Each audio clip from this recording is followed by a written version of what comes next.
Welcome, eCom Logistics Nation. Thank you for joining today's episode. We're on a mission to share e-commerce logistics insights, trends, successes, and challenges from the leaders and innovators in our space. Yeah, there's some great folks out there. And, I'm not giving my commentary based on, we're great and everybody else is bad. It's just what we believe and how we show up. And I think it matters. It's not rocket science. It's not 3PL specific. It's just good business. And it even transcends business. It's how powerful relationships are built.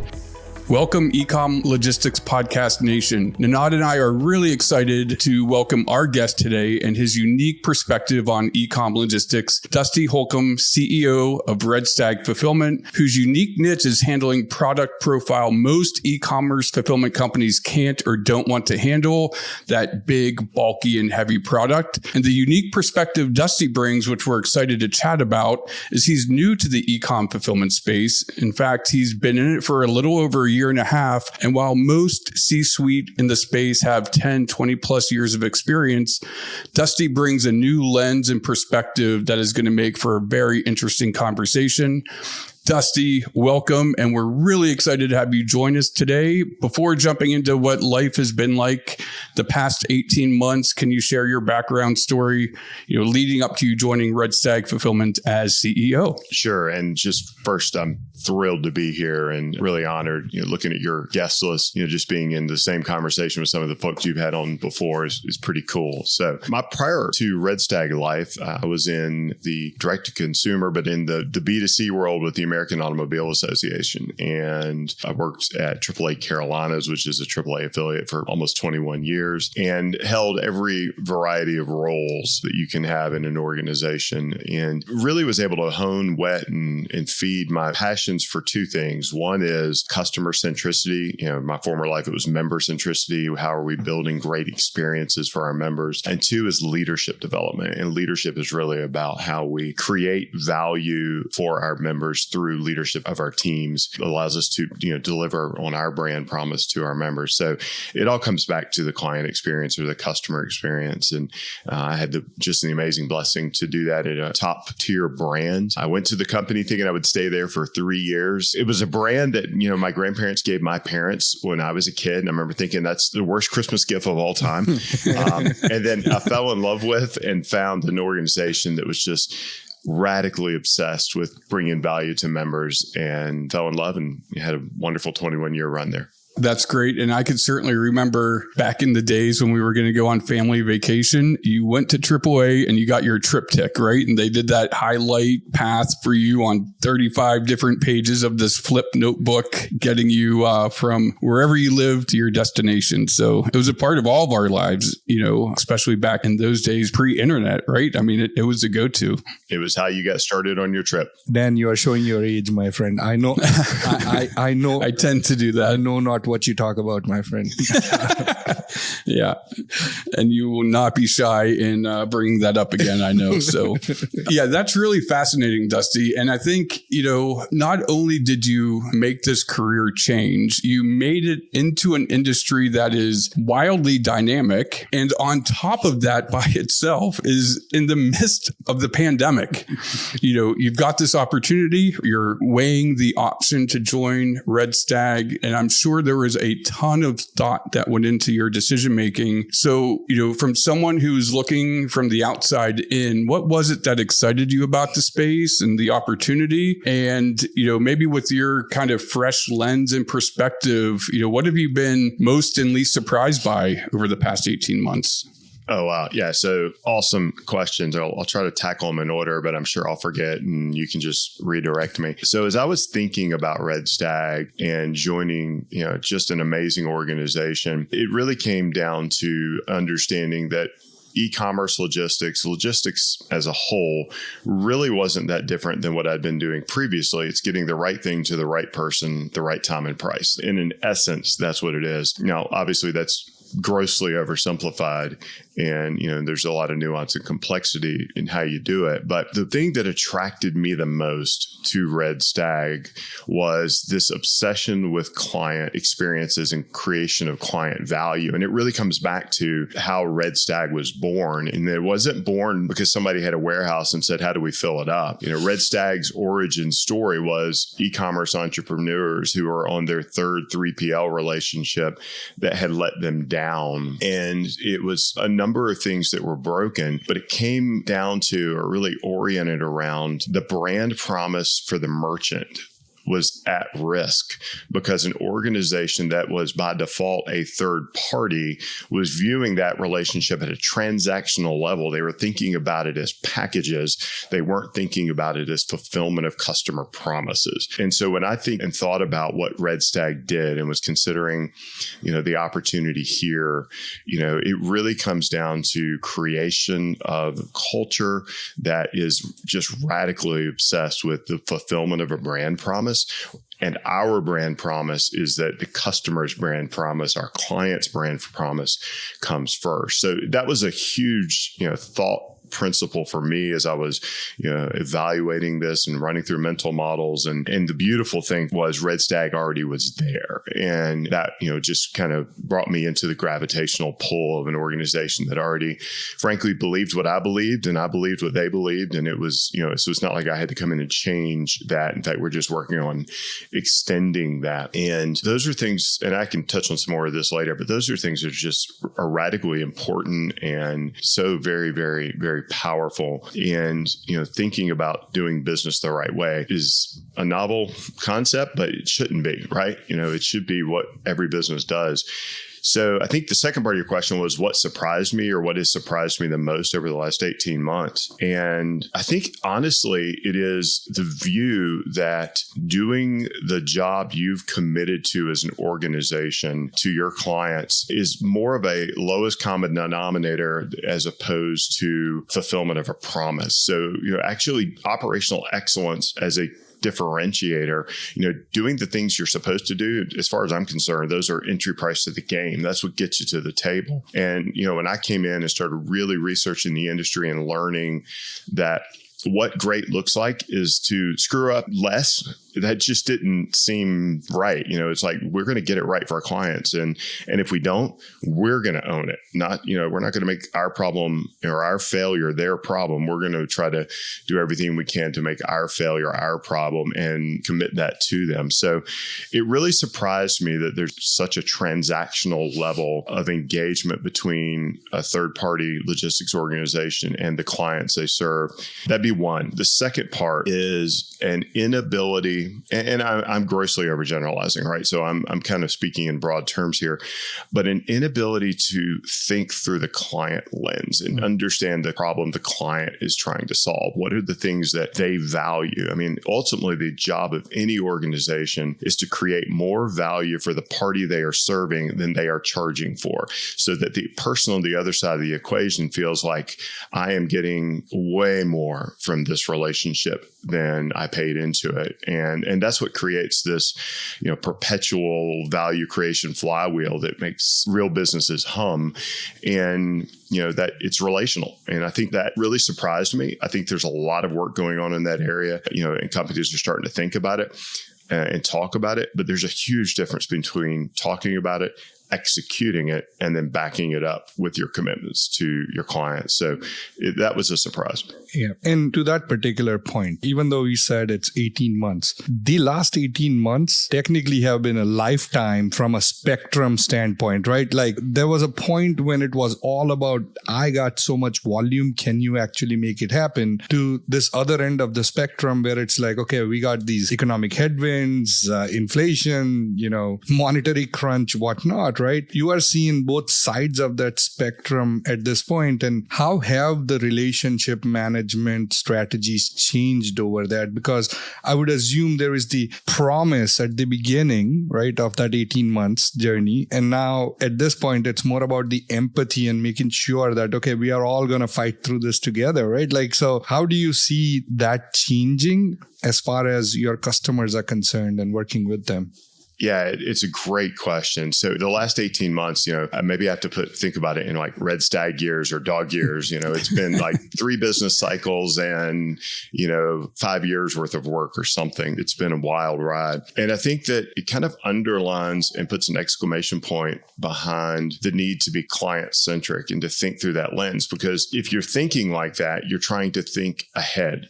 And you're trying to think and anticipate, and you're being intentional with your anticipation and your listening and understanding so that you can start getting out ahead of whatever it is. It's the old Wayne Gretzky quote, don't skate to where the puck is, skate to where it's going to be. And it's changing so fast right now that you really have to understand, like, what are the core themes? What are the thematic elements, and how do you shift to adjust to that? So, I'll give you an example of some things that we did, and they're not radical. Most of the stuff that I'll talk about isn't radical, and it's not original. It's just focus on things that are important. We shifted our entire client relationship and client management team with a simple nomenclature change in that we're not going to be client relations waiting to respond to challenges or problems or things, because it's a tough business. Millions and millions of packages going out. As good as we are, we're still going to have things that don't go perfectly. To a mindset of client success. And client success means I anticipate problems, I listen, and I seek to solve. In the old Stephen Covey, seek first to understand and then be understood. So that mindset allows one to start thinking through, all right, so cost is now, the biggest issue. A year and a half ago, package volume, if one package got messed up, no matter, because, there's a million more right behind it, that next order was just there. And I actually think that in the coming quarters of business, the tolerance for service failures is going to be lower than before, because the value of each individual order is so much higher from a contribution margin perspective.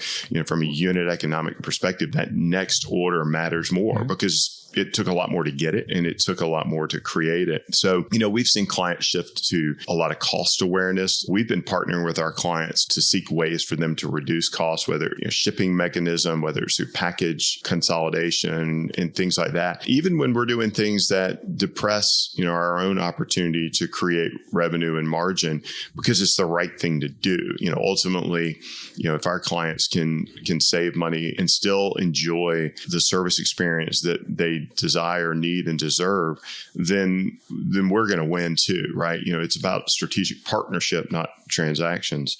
And so we've done a lot of things to add value there, and then really listening to, and we can talk some more about this later on, but really listening to our clients around how they're thinking about their business model and how they create distribution for their brands, and trying to get ahead of it with our investments and our integrations so that we can enable them to extend their brand awareness into different channels. Absolutely. I love that approach, Dusty. It's literally like music to my ears, right? I mean, that is a magical response. And, as someone who's been in the space for over 20 years, I mean, I have spent tens of thousands of hours having conversations with e-commerce brands, and some were clients, some were not, in the 3PL world. And the reality is the majority of them and the majority of brands that outsource their fulfillment are not thrilled with their fulfillment partner.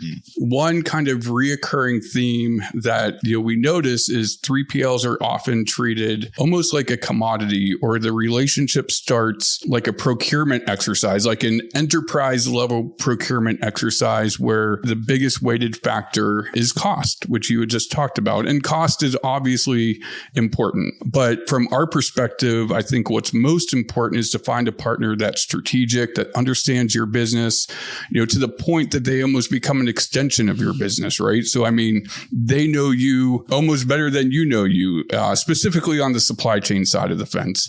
So the question, because you brought something up, which, I think not everyone stands behind, is listen, this is an imperfect industry. Mistakes are going to be made. It's a numbers game. The more volume, 1% of 1,000 is different than 1% of 100,000, right? Mistakes are going to be made. But the question we're often asked is, knowing that mistakes are going to be made, what does good look like? How do I know when I actually have a good partner? And then maybe from your perspective, working with a lot of different brands, what makes a brand a really good partner for a 3PL? Because it has to be a two-way mutual street, right? There has to be this strategic partnership on both sides. And we had a guest on, I don't know, a couple months ago, Nanad Andrew from Dr. Squatch, and his perspective was really unique. I mean, he treats his 3PL like a partner.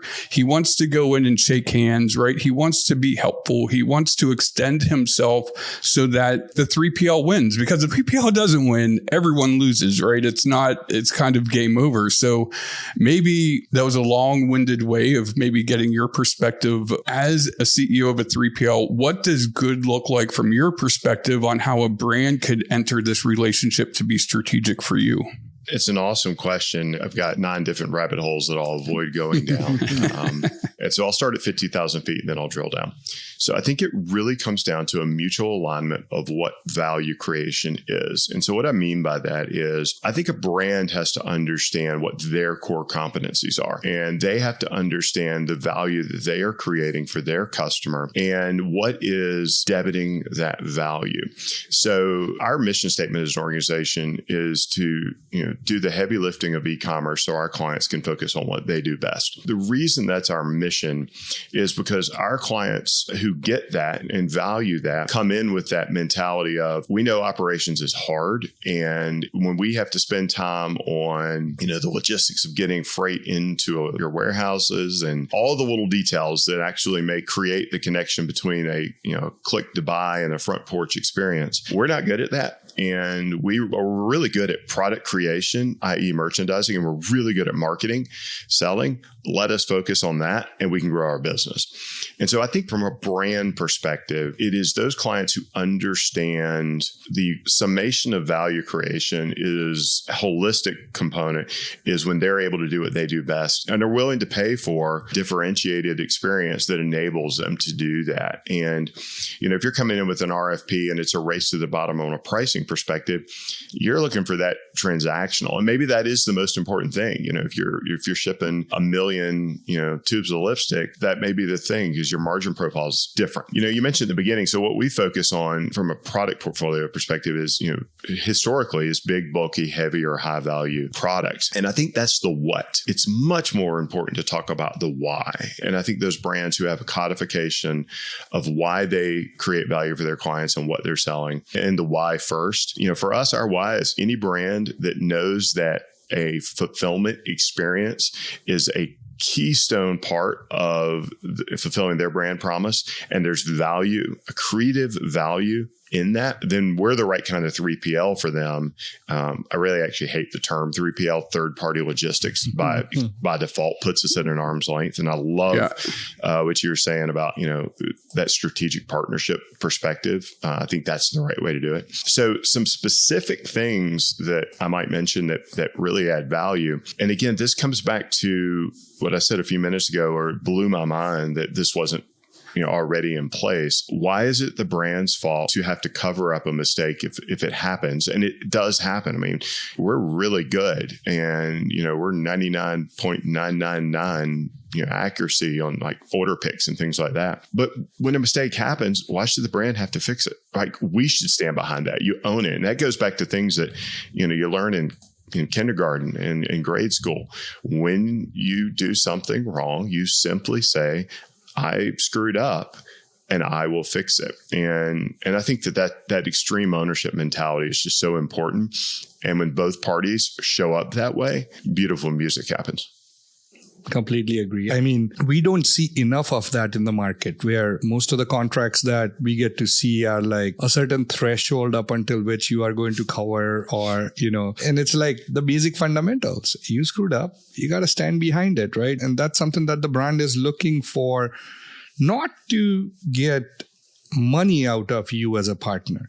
It's just to ensure that it's just, there is accountability at the table, right? And it also keeps the operators in the clear. And, I can go down, a rabbit hole on that front as well. But there is a lot of people in the 3PL space that are just cookie cutter, right? Like, we are taking how much the industry has changed over the last, I would say, about a decade or so. We are still using principles of traditional 3PLing, from the 90s and the early 2000s and applying those to this new universe of e-commerce. It requires new types of standardization and new types of methods. And we are seeing more and more of, Dusty, what you are talking about, right? Where there is more transparency, more accountability, more control of, the supply chain, and be able to make dynamic changes to the supply chain itself. Again, working with a partner, because that's not going to happen through, to Dan's point, with a procurement service provider. So it's dynamically changing, and definitely you guys are leading the charge on that with few others out in the market for sure. Yeah, there's some great folks out there. And, I'm not giving my commentary based on, we're great and everybody else is bad. It's just what we believe and how we show up. And I think it matters. It's not rocket science. It's not 3PL specific. It's just good business. And, it even transcends business. It's how powerful relationships are built. And, I'm a firm believer that everybody in the organization has to be able to answer three questions. And I wouldn't say that we could do that yet. We're working on this. But the three questions that everyone in an organization should be able to answer are: where are we going? Why does it matter? And where do I fit into that? Why does what I do fit into that journey? And that is applicable in any business, in any, endeavor. At some point, operational excellence will cease to be a competitive advantage. It is and should be, the minimum expectation.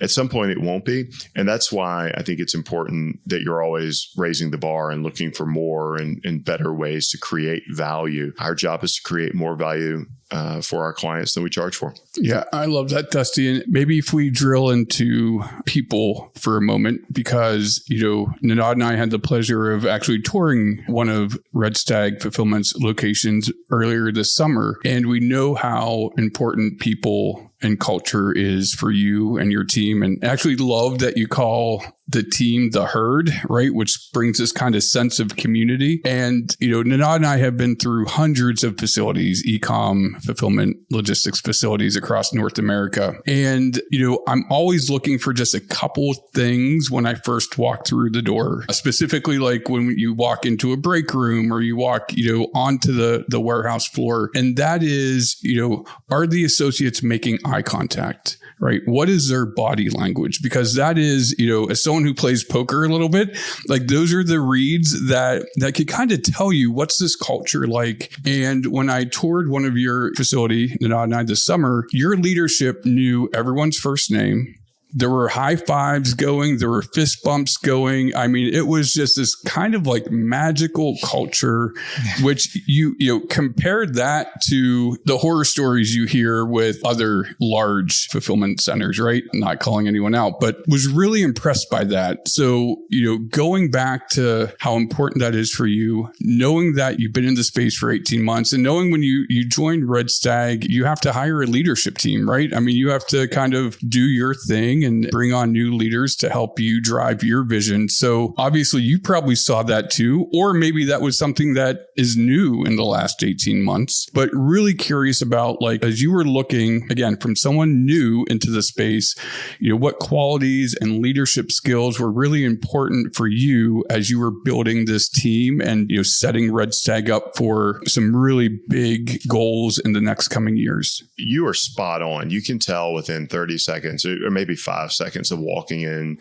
to any organization where there are people and understand the cultural vibe. You used to be able to walk into other facilities that were in my span of control previously, and I could tell within 5 seconds, good shop, bad shop. We have some work to do here from a leadership perspective. And one of the things that brought me to Red Stag and motivated me to join the herd was I felt that cultural vibe when I walked in the very first time in early 2021. And that came back to one of the principles that Red Stag was founded upon, is that people matter. Because when our founders went and visited the 3PL, and another time I'll tell you the whole story, it was awesome, but when they went and visited their 3PL, their third one that was failing them, they walked in and found an entire group of people that were disenfranchised, disengaged, all the disses you can think of. And it was incongruent with what they believed as leaders and who they were as people.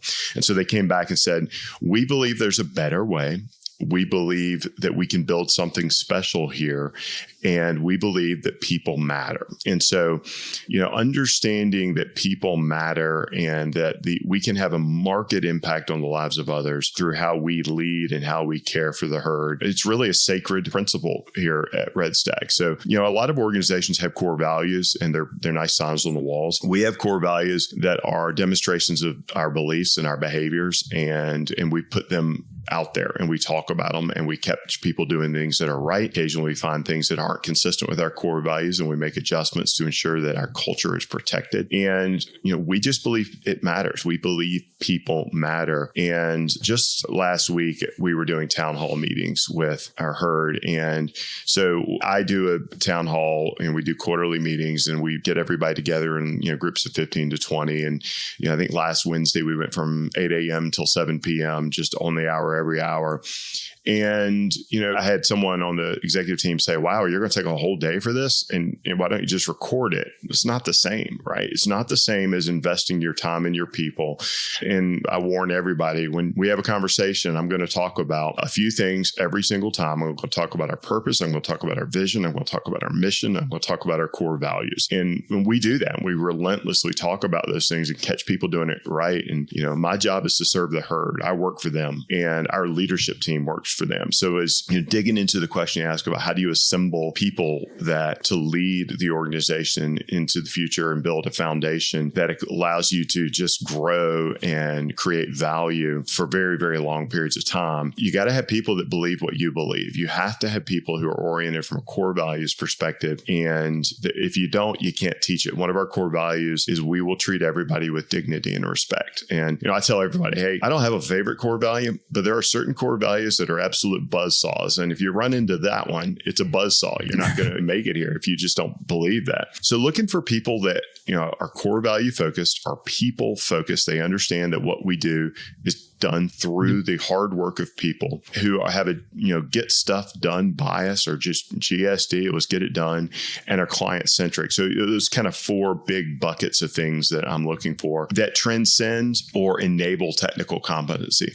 All the technical competency in the world doesn't matter if you can't execute within those things in an executive leadership or any other leadership world. And that's what we're focused on. That's what we do. It doesn't work for everyone. It's not part of everybody's culture or beliefs. It's our belief system. And we put our time where our mouth is. Are we perfect? Absolutely not. Do we fail? Every day. Do I screw up? Yes. And we own it, right? And we find ways to get better. We just believe there's a better way. Our purpose statement as an organization is to be part of building something special. And we think about that for our clients, for our team members, for the company itself, and then for the communities we operate in. And so for us, it comes down to how do we lead? How do we show up? And are we consistent with our values? That's really, really good. Hopefully more companies were to adopt ethos of that nature, right? And I'll just second what Dan said, right? Like same observation. People were happy. People are, and listen, warehouse is a miserable environment to be in.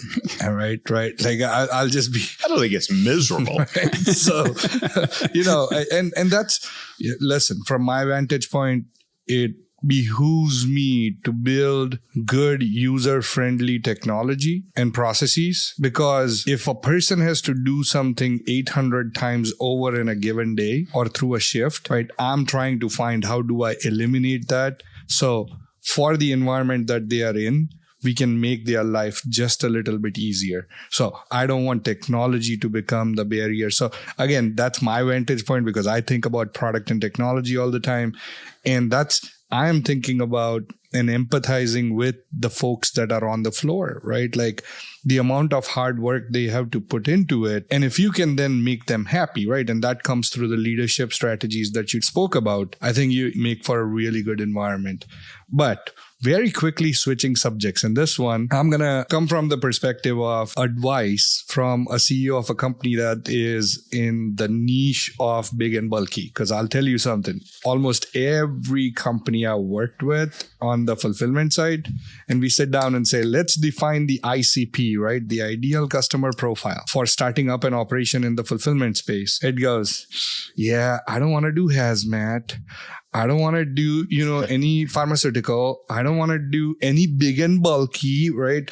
I don't want to do, so all I want is these small packages that I can just like quickly ship them out, right?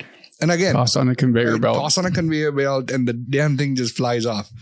And we all understand why, right? Because it's relatively easy to do. I wish all I had to do was ship apparel, right? Like it's amazing. Or boxes of shoes, right? Like it's amazing. It's easy, relatively speaking, right? But big and bulky.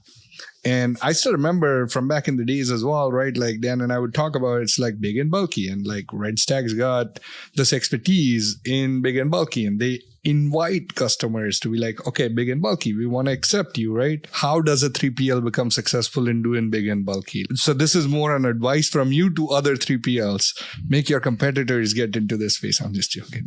Or scare them away. I think you have to understand that there are some very special nuances. It takes more space, it takes more labor, it takes more time. And we spend a lot of time focused on core competencies. You have to say, I will make this a core competency. I will invest appropriately in the components of expertise that will enable me to do it well. And if you choose to do it, you have to do it, and you have to do it right. The advice I would give is you have to really define what it is you want to be good at. What do you want to be famous for? And then you have to execute. And there are differences, right? So we actually have passed and do pass on clients that may bring us a ton of orders for apparel that we're not set up for that. That's not optimized. Can we do it? Yes. Do we do it? Yes. And we have to create, very specific operational swim lanes in order to execute at our level. And, we're just not going to violate our brand promise. I was speaking to a prospect last Christmas who was, their 3PL had failed them. And what they were asking us to ship wasn't our core competency. He's flashing me his list of opportunities, all the 3PLs he's spoken with. He goes, you're my first choice. I want you to do our business. And I had to tell him, and we had to tell him that I would love to do your business. You believe what we believe. However, I don't believe I can fulfill our brand promise to you today. Now we're making investments and we may extend ourselves there, but we had to say no because it was the right thing to do.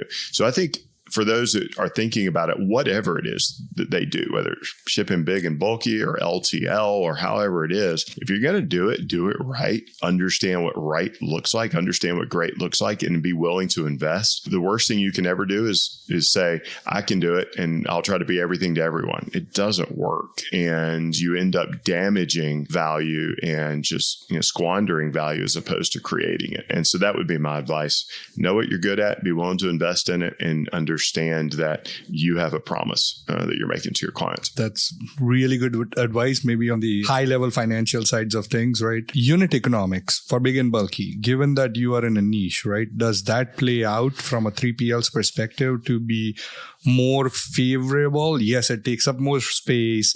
It takes up potentially more labor, right? Potentially brings in more MHE, right? So there is investments. But as you look at the overall unit economics, in the current environment, if you were to commit to doing big and bulky, does that actually end up being better than per cubic feet storage utilization? Would it work out to be a better number than doing just conveyables or sortables or something of that nature? Like, do you have any perspective on that?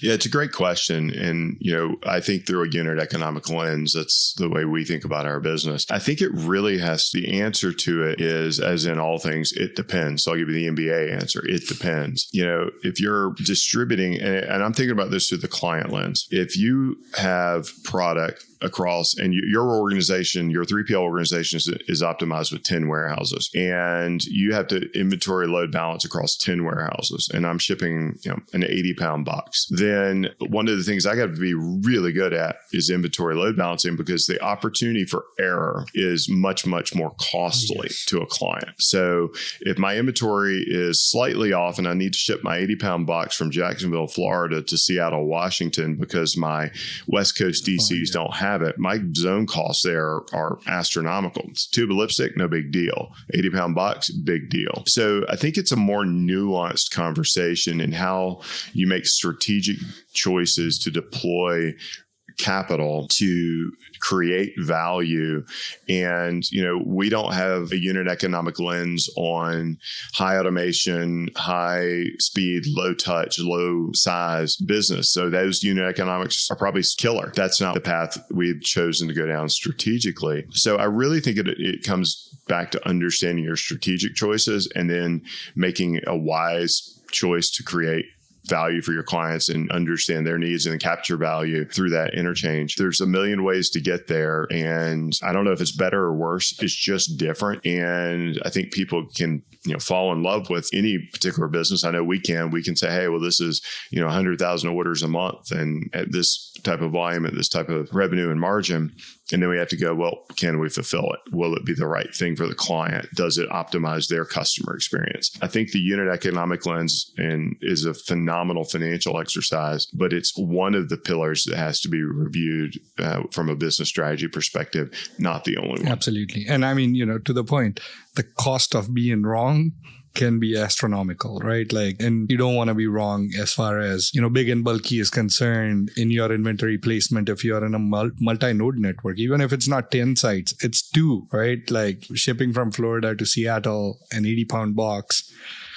There goes all the margin on that product right there, right? From a zone shipping standpoint. So Dusty, we're getting close to time here, and you've brought up multiple times value for customer, which I absolutely love. So wanted to just ask you, obviously we're in a complicated economic state. We've got headwinds in front of us going into 2023. What strategic initiatives or executive priorities are you pulling forward in 2023 that maybe weren't the original plan, but as things kind of change, what is the 2023 focus and again, strategic initiatives look like for you guys? Yeah. So when I think about that, when we think about it, what we're talking about is where does our client need to be to win? And what does that look like? And so how do we appropriately invest in order to do that? So, at a macro level, back in May 21, Apple makes changes in privacy. It shifts how advertising dollars are monetized in D2C. And so meanwhile, COVID's going on, order volume's up. You could basically run an ad anywhere and sell some type of product. And so our clients are thinking about an extension of how they go to market. And, maybe for years, brick and mortar was behind on e-commerce and, was struggling to catch up with the e-commerce D2C world. And now there's the huge inflection with COVID. Now it's not a retrenching, but a redrawing. And so from a client perspective, how do they take their goods and services to market? How do they create brand value? How do they tap into new channels? The buzzword is omni-channel, which is really just method of merchandising and marketing awareness and then distribution into. And so we're thinking about and investing in places that allow our clients to win in new marketplaces with new distribution strategies and all the while keeping a tremendous eye on cost. There's been so much margin compression through the supply chain that our clients, reasonably so, are extremely worried about that. Everybody should be worried about that, right? And how do you do it more efficiently, more effectively? Because it just costs more. It costs more to do X, whatever X is, than it did a year and a half ago. And so those are the types of initiatives specifically. How do our clients get into brick and mortar? How do they extend marketplace reach? Where do we need to be from a technology perspective? Where do we need to be from a data and analytics value positioning perspective for them with the data side? How do we enable them to make smarter, faster, more agile decisions that are all about reducing costs and expanding reach? I think that's the place to invest in, and we're investing in. It's going to change again. It's going to be dynamic. You never know what's going to happen. But when you come down to the cornerstone items, it's really trying to enable our clients to be successful, because if they can grow their businesses, we grow our business. Makes sense. Absolutely love it. Dusty, this time is absolutely flown by. Thank you for joining us today. And to wind down, would love for you to share how people could learn more about Red Stag Fulfillment, how they could, I know you have a blog that you keep active. How could they follow you on social and learn more about Red Stag? Yeah. So first and foremost, you can learn more about Red Stag by going to redstagfulfillment.com. We're happy to talk to anyone. We have a lot of relationships with people that don't do business with us and we don't do business with them because, there's value in that relationship. So check us out online there. I do blog. You can, check me out at dustyholcomb.com. I will fully admit that I went from a daily practice to a little less than daily to when I came on at Red Stag. So I do hope to get back to a daily writing exercise. It's a fun thing for me. But most importantly, just check us out. And if we can add value or connect you to people that can create value, then we're happy to do so. All right. Fantastic. Thank you very much. Fantastic. Thank you, Dusty. Thank you so much for your time, guys. Loved it. Great conversation. Be sure to subscribe to the podcast to maximize your supply chain. Available on all major podcasting channels. Thank you for listening and see you in the next episode.